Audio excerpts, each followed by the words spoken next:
la humanidad, también hay muchos hechos que son importantes para la vida del hombre. Y nos faltan aquellos que estudian acerca de ello y los hacen resaltar como hechos interesantes o importantes de la humanidad. En la vida nuestra como cristianos también hay hechos muy importantes en nosotros. Por ejemplo, cómo no recordar el día cuando el Señor, por gracia y misericordia, nos llamó a sus caminos y nos hizo sus hijos. Si vamos a la Biblia, la palabra de Dios, también vamos a encontrar que la Biblia está llena de hechos históricos. Y a lo mejor usted más de algún hecho histórico lo recuerda con claridad o es un hecho favorito a usted. ¿Ya?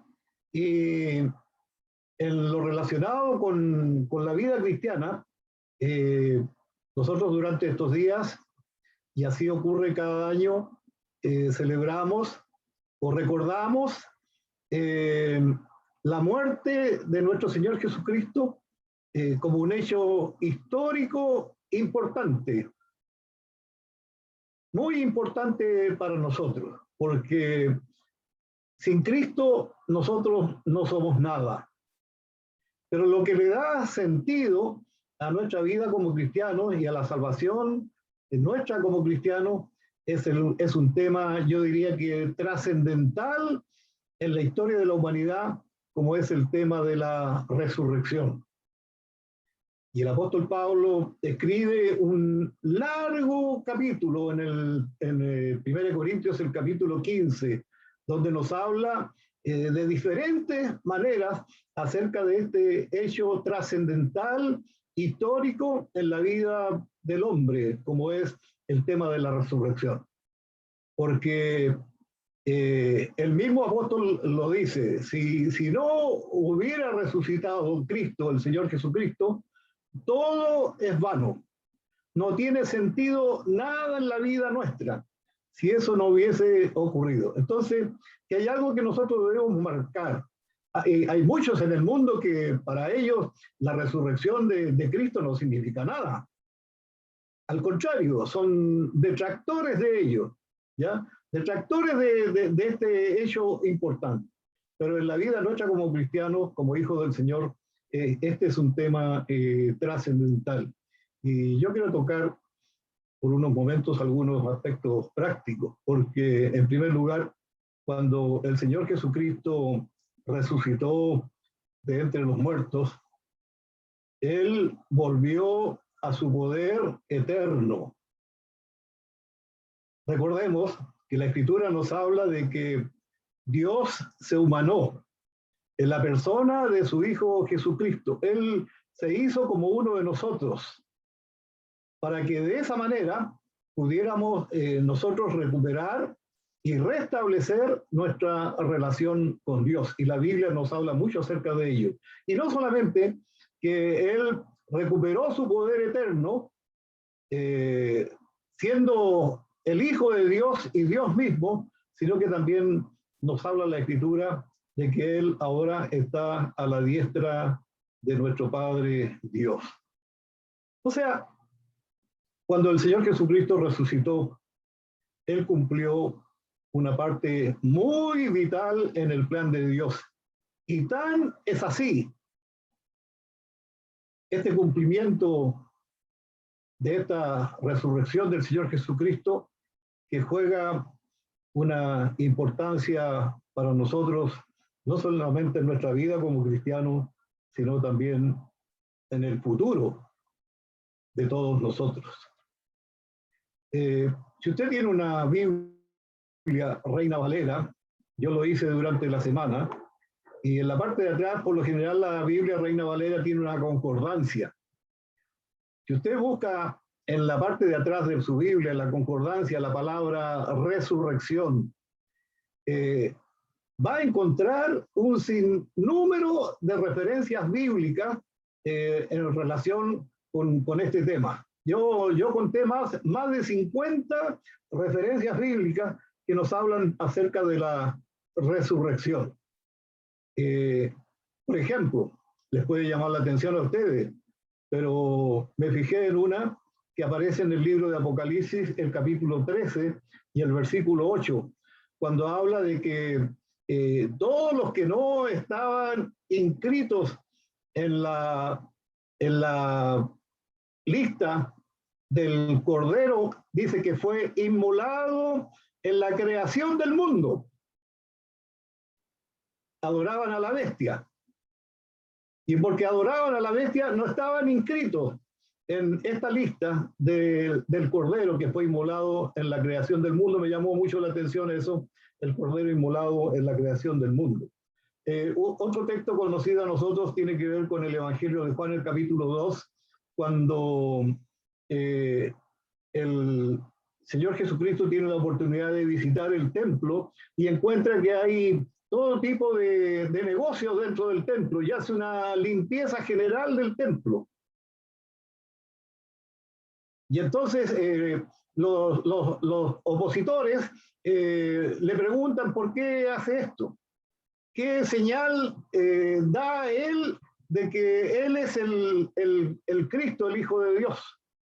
Y él habla figurativamente, dice, destruir este templo y en 3 días yo lo reedificaré. Y no estaba hablando del templo físico, sino estaba hablando del templo de su cuerpo.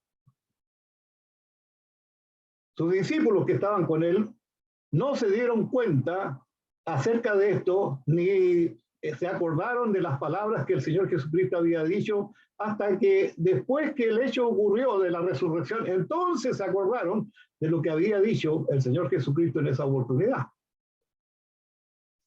Si uno va, por ejemplo, al Evangelio de Lucas, el capítulo 18, dice que ese Evangelio dice que todas las profecías fueron cumplidas acerca de este hecho que tiene relación con la resurrección del Señor Jesucristo.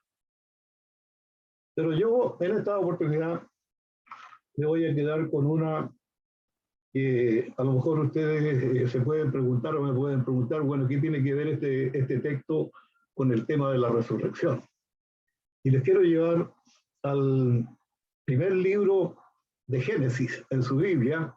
Es un texto muy conocido en el capítulo 3 y el versículo 15. Capítulo 3, versículo 15.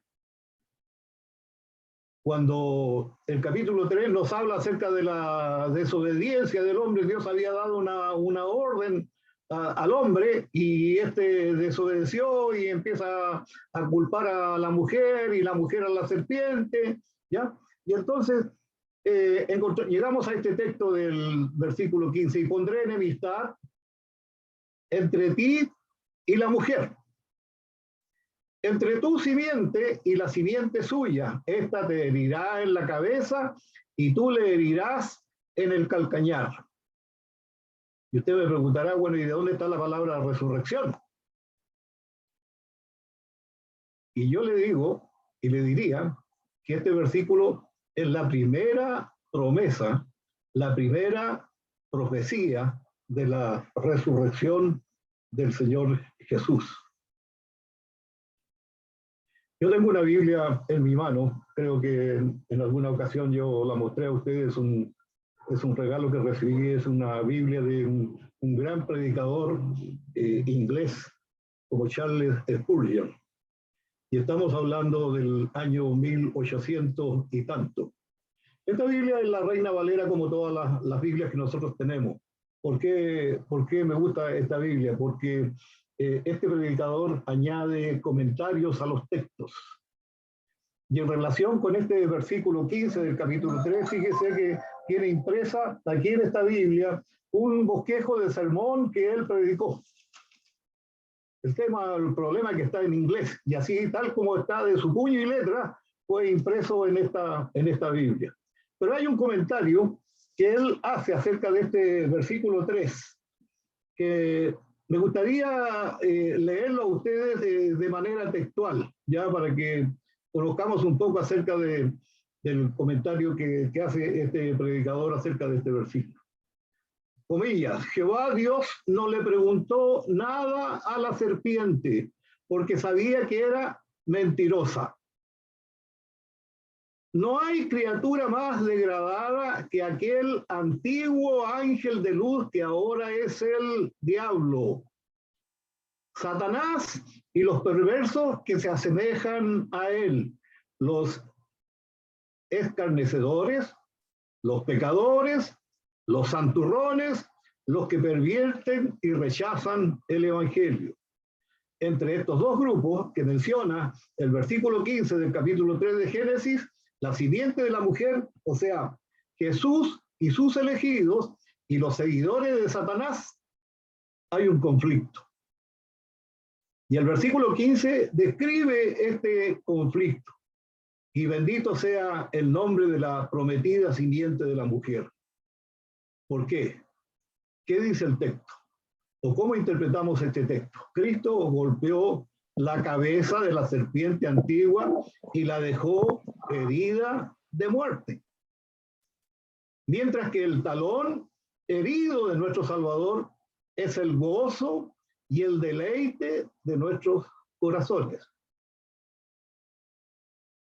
Esta es una promesa o profecía que muestra que vendría un momento en que la serpiente, Satanás, parecería que tenía éxito cuando ataca a Jesús, cuando dice que tú le herirás en el calcañar o en el talón. Sin embargo, Jesús, la semilla prometida, finalmente triunfará sobre la serpiente y destruirá su poder completamente. Esta te herirá en la cabeza. Y eso nos lleva a recordar el tema relacionado con la resurrección. Porque cuando Él muere en la cruz por nosotros, después Él se levanta con poder y triunfo sobre la muerte. Y triunfo y poder sobre Satanás. Hay otras profecías que encontramos en el Antiguo Testamento respecto a la resurrección de Jesús, pero esas profecías no fueron entendidas realmente cuando Jesús comenzó su ministerio en el primer siglo. Fue después que los apóstoles se dieron cuenta que se referían a esos profetas, estas profecías. Y en el aspecto práctico, yo tengo algunas cosas que me gustaría compartir. Primero, pensando en una pregunta que podemos hacer. ¿Qué importancia tiene la resurrección de Jesús para nosotros? Si usted le pregunta a alguien que no es cristiano, alguien que no es un hijo del Señor, ¿qué importancia tiene para usted la resurrección de Jesús? No estamos muy seguros de que nos va a dar una buena respuesta acerca de esto. Porque como dije anteriormente, hay muchos detractores que rechazan a Jesús, incluso rechazan la divinidad de Jesús. Entonces, ¿qué importancia tiene la resurrección de Jesús para mí o para usted? No sé si ha escuchado una expresión. Jesús era exactamente quien dijo y lo que dijo que era. Cuando él es llevado ante el concilio, le preguntan, ¿eres tú el Cristo? ¿Eres tú el Hijo de Dios? Y el Señor Jesucristo respondió, ustedes lo han dicho.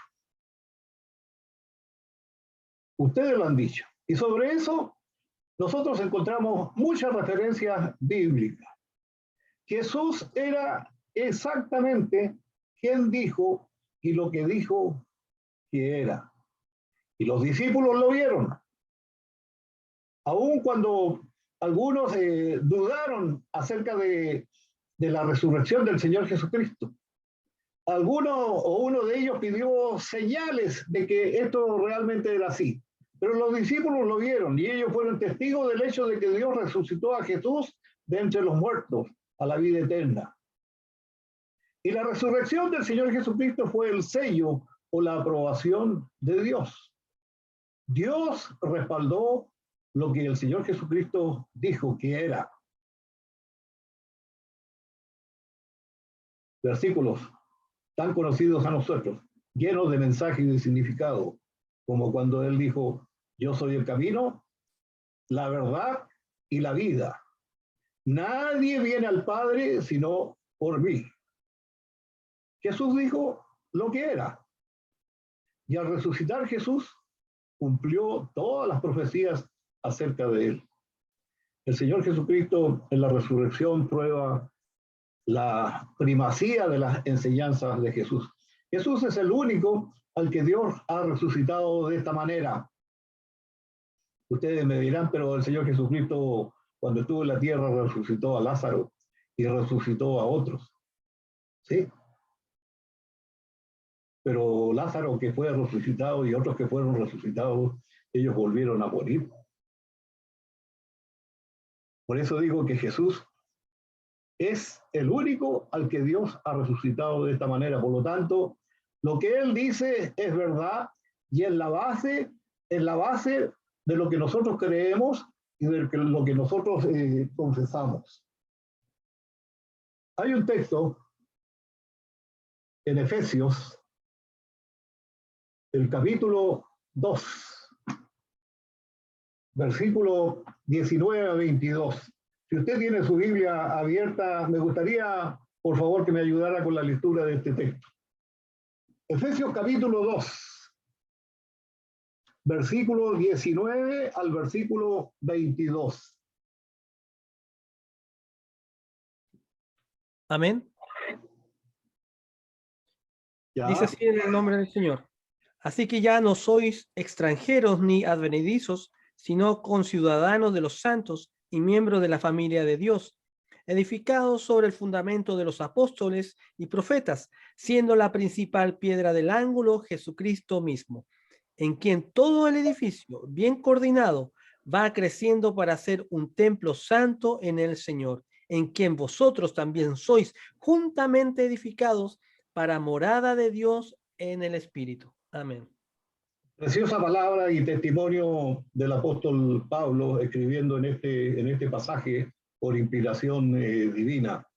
Dios puso en su mente y en su corazón el escribir estas palabras. La resurrección prueba que la pena, el castigo que nosotros merecíamos por nuestros pecados, fue pagado por el Señor Jesucristo en su totalidad. El hecho de que Dios haya resucitado a Jesús de entre los muertos muestra que Dios aceptó el sacrificio de Cristo. Y ese sacrificio fue suficiente para pagar la pena de todos nuestros pecados. Por eso mismo es que la resurrección del Señor Jesucristo garantiza que Dios puede levantarnos a nosotros de la muerte a la vida eterna. En el Nuevo Testamento, en muchas ocasiones se refiere a Jesús como resucitado de entre los muertos. En otras referencias bíblicas habla de el Señor Jesucristo como resucitado de los muertos. ¿Cuál es la diferencia entre resucitado de entre los muertos y resucitado de los muertos? El hecho de que el Señor Jesucristo fuera resucitado de entre los muertos significa que aunque Él es resucitado a la vida, los muertos siguen estando muertos. Las Escrituras tienen muchas promesas para nosotros. Si usted va a 1 Tesalonicenses, el capítulo 4, es un pasaje tan hermoso que habla acerca de no tener que preocuparnos por aquellos que duermen en el Señor. Y me gusta mucho la expresión que usa el apóstol Pablo cuando dice, en vez de los que mueren, habla de los que duermen en el Señor, de los que duermen en el Señor. ¿Qué pasará con ellos? El texto lo dice que serán resucitados a la vida. Por lo tanto, la resurrección única de Jesús entre los otros muertos prueba que hay más de una resurrección. La resurrección nos garantiza el regreso del Señor Jesucristo.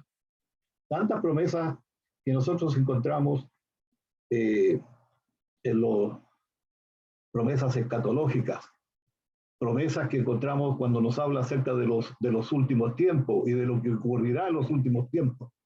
Y todas esas promesas escatológicas y promesas de los últimos tiempos son la base de nuestra predicación y de nuestra enseñanza, que nos hablan del regreso del Señor Jesucristo.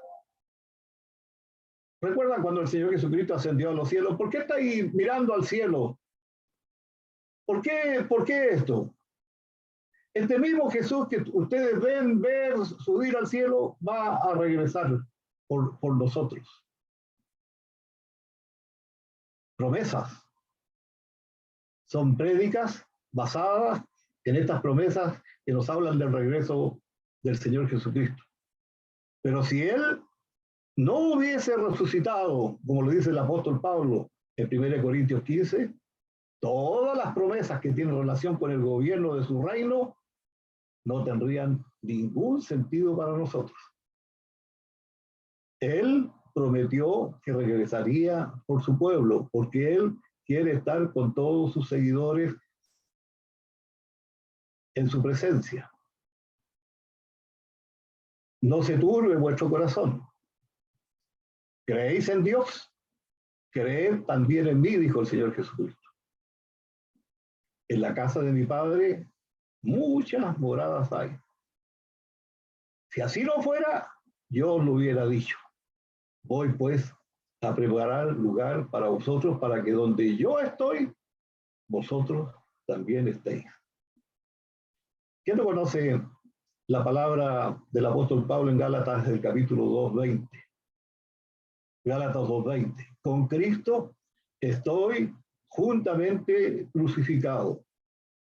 Y no vivo yo, mas Cristo vive en mí. Y lo que vivo en la carne, lo vivo por la fe en el Hijo de Dios, que me amó y se entregó a sí mismo por mí. O sea, la resurrección de Cristo prueba que todos los creyentes disfrutamos de una unión vital con nuestro Salvador y con nuestro Señor. Concluyo.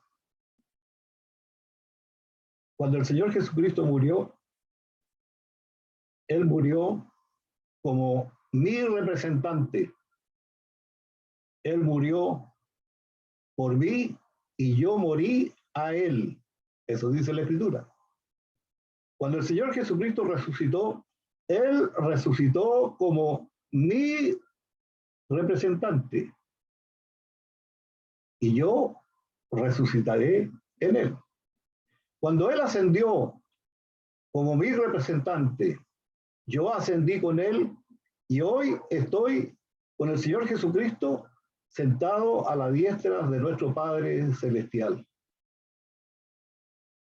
Cuando yo miro a la cruz de Cristo y sé que la expiación fue hecha por mis pecados, cuando yo miro al sepulcro abierto, como lo vieron ese día las mujeres y sus discípulos, y el Señor levantado y ascendido, yo sé que la expiación ha sido aceptada. Y no hay resto de un simple pecado en mí, no importa cuán grandes y cuántos pecados hayan sido. El Señor Jesucristo, con su muerte en la cruz, limpió y expió nuestros pecados y le puso un sello. Y ese sello tiene que ver con la resurrección. La conclusión. La resurrección del Señor Jesucristo nos da a nosotros una seguridad estable. Yo no podría estar participando con ustedes en este culto hoy día si yo no tuviera esa seguridad estable y si no tuviera una perfecta seguridad de la vida eterna. No solamente una seguridad estable para esta vida, sino una perfecta seguridad de que cuando el Señor me llame a su presencia, yo voy a su presencia para una vida eterna. Porque el Señor Jesucristo vive, nosotros también viviremos con Él por toda la eternidad. Nosotros hoy día servimos a un Salvador viviente, quien murió en nuestro lugar y se levantó de nuevo. Nunca debemos olvidar la increíble importancia de la resurrección del Señor Jesucristo. Muchas cosas en nuestra vida pueden ser importantes. Muchas cosas en la vida y en la historia de la humanidad pueden ser importantes. Pero nosotros como cristianos nunca debemos olvidar la increíble importancia de la resurrección del Señor Jesucristo. ¿Por qué? Porque es el ancla de la cual nosotros podemos sujetarnos de toda esperanza que nosotros tenemos, confiado en que lo que Él nos ha dicho y nos ha dejado en su palabra, eso es verdad.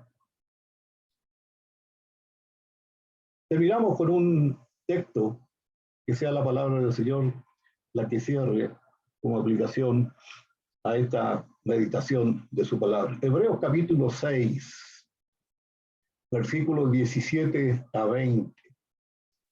Si alguien tiene este pasaje, por favor, léalo para todos nosotros. Hebreos capítulo 6, versículo 17 a versículo 20.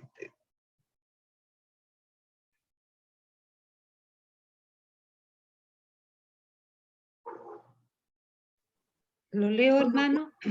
¿Ya? Queriendo Dios mostrar más abundantemente a los herederos de la promesa la inmutabilidad de su consejo, interpuso juramento, para que por dos cosas inmutables, en las cuales es posible que Dios mienta, tengamos un fortísimo consuelo, los que hemos acudido para asirnos de la esperanza puesta delante de nosotros, la cual tenemos como segura y firme ancla del alma y que penetra hasta dentro del velo, donde Jesús entró por nosotros como precursor, hecho sumo sacerdote para siempre según el orden de Melquisedec.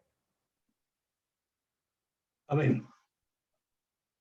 Amado Padre Celestial, una vez más estamos agradecidos por tu infinita misericordia y bondad que has tenido para con nosotros. Porque siendo indignos y pecadores, no merecedores aún ni siquiera de que tú pongas atención a la vida de cada uno de nosotros. Pero es grande tu amor, es grande tu misericordia. Y nosotros creemos a tus promesas y creemos a tu palabra.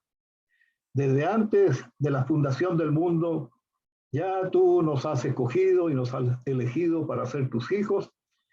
Y te damos muchas gracias por el llamamiento santo que has hecho a cada uno de nosotros.